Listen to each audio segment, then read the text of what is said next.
Alright, I'm going to show you how to replace the rear shock on a Dodge Grand Caravan. This is going to be for the models that have coil springs. I think it's like 2007 or 2008 and up. And these things get really rusty, so this is a pretty nasty one. And this is most likely what it's going to look like. So we are going to break every single bolt that holds this thing in, both for the shocks and all four that hold this mount to the frame. Now, this is a pretty difficult job, but if you are a part of the He-Man Woman Haters Club, you should be able to get it done.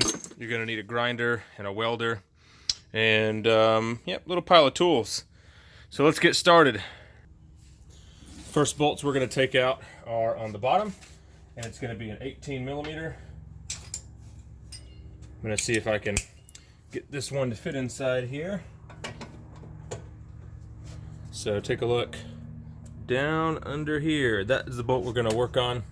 I've got an 18 with a short socket. I'm just going to hit it with an impact, and it's probably going to crack and snap off, but hey, we'll give it a go. So we'll set our impact up to what the heck, hold it on the rear with an 18. Here we go. Hey, what the heck got it out? That's pretty impressive. That's the first one of those I've taken out without snapping it.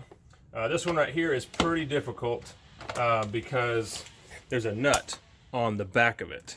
So inside this little hanger here, right behind this thing, way back up inside here, there's an 18 millimeter nut. You're gonna have to have some fancy wrenching skills to get to it.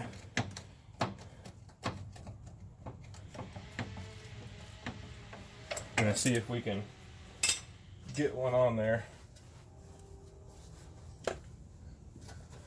I don't even think I'm gonna try to turn this thing with a wrench back here.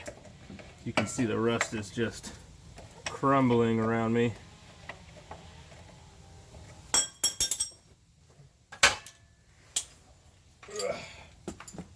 Make sure you bring plenty of bad words.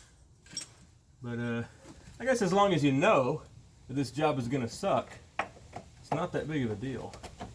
Just put up with it, you know. Alright, let's see if we can get the impact on it.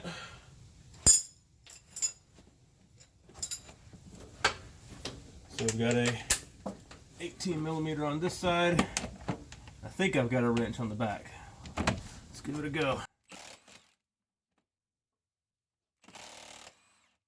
Yep, there we go. So I got this one snapped off. There it is. Now we've got 4 more to go. Oh. We've just got 4 more to go. We've got to break these 4 off up inside the frame there. Let me see if I can knock this bottom bolt out.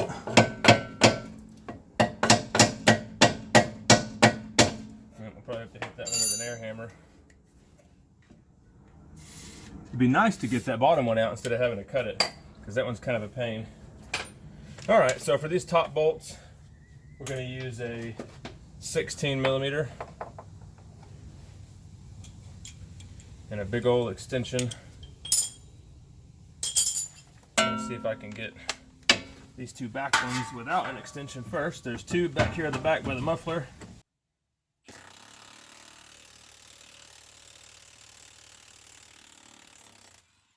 Hey, check it out. I cannot believe that guy came out. Amazing. Amazing, amazing. Let's try this next one.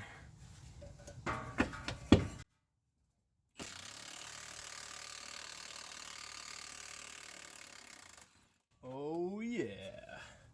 So what you don't want to do is stop halfway through. If you can get these things to turn, do not let up. You better keep it going. Otherwise, you're definitely going to lose it. Alright, so we're going to have 2 extensions. About one foot of extension for these 2. And we'll stick our impact down here at the bottom. Man, it would be incredible if these come out. So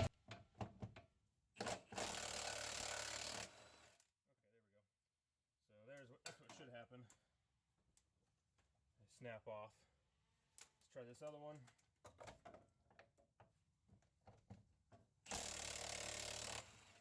Okay, there we go. So that one is nice and snappy too. So there's our other one. Now we've got this bracket hanging, and if they snap, especially if all four of them, what we're going to end up doing is we're going to weld this bracket to the frame. So we've got two of the bolts out. We snapped off the other two. The next step is going to have to get that. We're going to have to get that bottom bolt out, and we're probably going to be using an air hammer on it. So let me get my safety glasses on. See if I can move you guys over here so you can take a look at what's going on down there. Okay. You want to try to avoid spinning it if you can with an impact, because what happens is there's a little metal sleeve inside there, and it'll break off the rubber, and you'll never get that thing out. You'll definitely have to cut it with an angle grinder or something. So let's see if we can get that bolt out.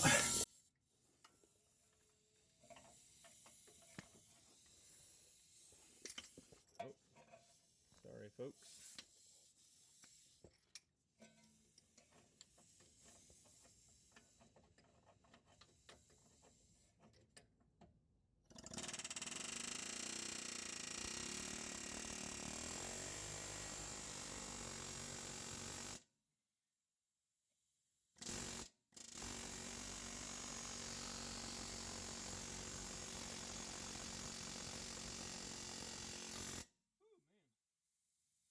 Slowly but surely, see if we can get on the head of the bolt now. Maybe, maybe not. I have to move the camera so I can get the impact over there. At least I got it out a little bit.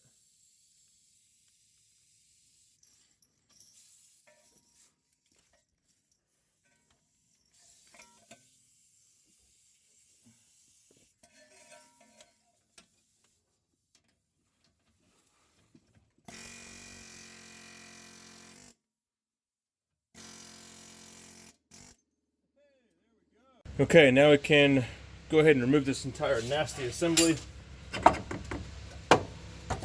Man, I'm really glad that bottom bolt came out with the air hammer, because those things suck to have to cut out. Alright, so here we have our nasty. Now what we're going to do is we're going to cut off this nut here, and I'm just going to use an angle grinder. If we cut it off, typically we could pull this thing out of here, because you can see that broke off sub flush there. So let me go ahead and give it a beating.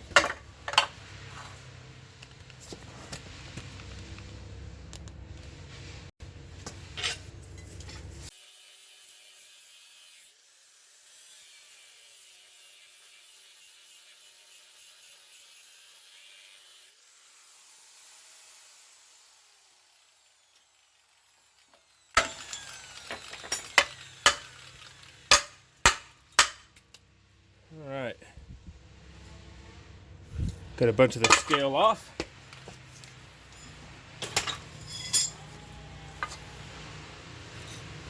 See if we can get this sucker out of here.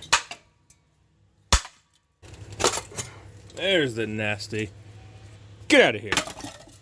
Nasty piece of crap. Alright, so next up we're going to take this guy over to the bench grinder, and we're going to get all these parts cleaned up that we can access with a wire welder, so we can get this thing welded back into place. And then before we start working again, we're going to clean up our rust mess down here, because we've got quite a nasty mess.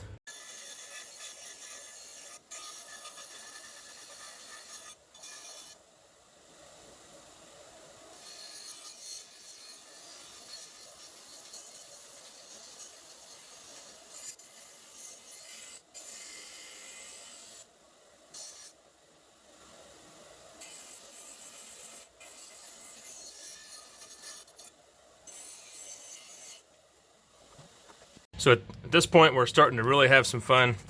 We've got that bracket somewhat clean. Now what we've got to do is go with an angle grinder and clean up these two sections of the frame here. So you can see where those two bolts broke off. We need to clean all this section up here around the front, around the sides, and then this section right here, so we can get this thing welded back in place.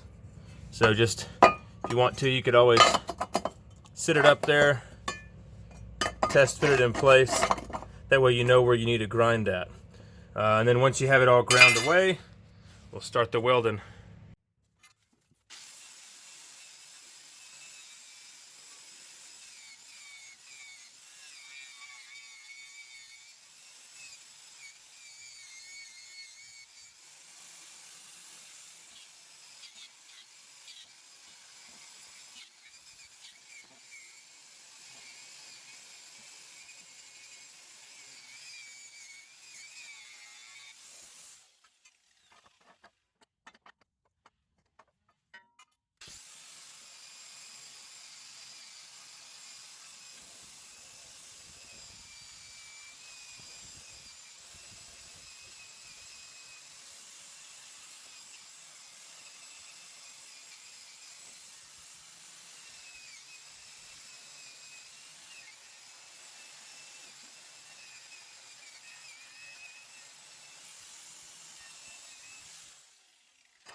Okay.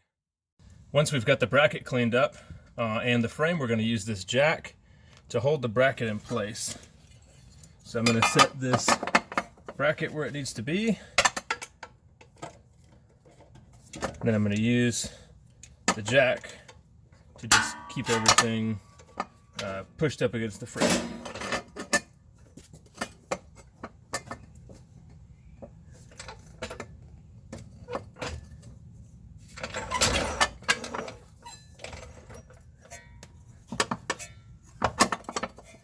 Just make sure it's centered over all the broken bolts so you know it's in the right spot. Okay, once you've got it in place, we can get to welding. So let me get that set up. At this point, the hatred for your minivan should be pretty well verified. Let's go ahead and get to welding.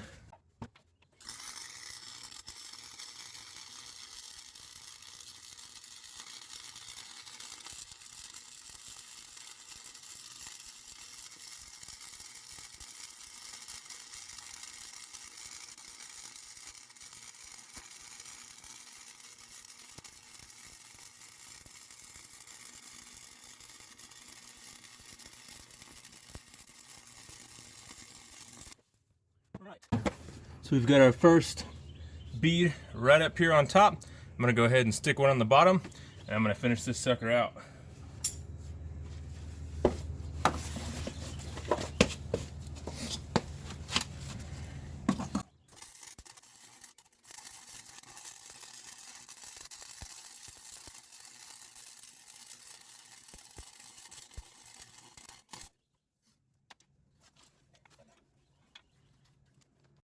Okay, now that we've got this bracket welded in, go ahead and remove our brace here. And you're going to need 2 new nuts and bolts to put the shock back in. There's our shock. I figured it would be kind of cool if we could go ahead and put some bolts back in. So if you remember, we did have 2 that actually came out, which is pretty impressive. So I'm going to go ahead and see if I can make them go back in. If you want to try to do this, the thread is M10 by 1.5. You can either rethread the bolts that came out, or it'd probably be a much better idea to go ahead and get some new ones.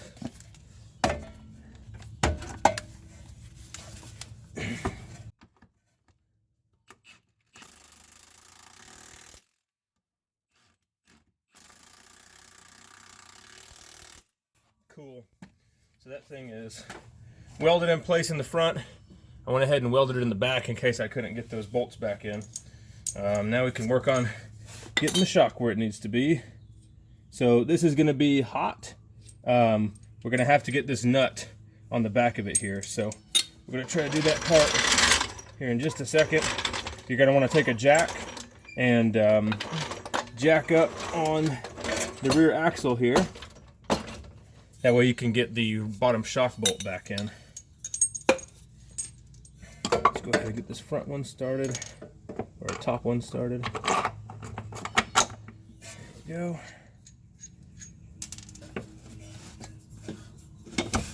And we'll get the bottom one in. So I'm gonna have to jack up the axle a little bit.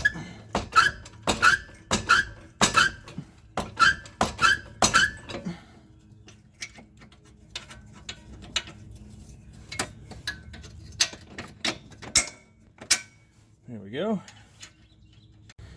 So that is it. If you've got a welder and a grinder and a little bit of patience, you can get these shocks changed out even when the all the bolts break off. This one wasn't too bad. Obviously we had 3 bolts that didn't totally snap, which was kind of cool.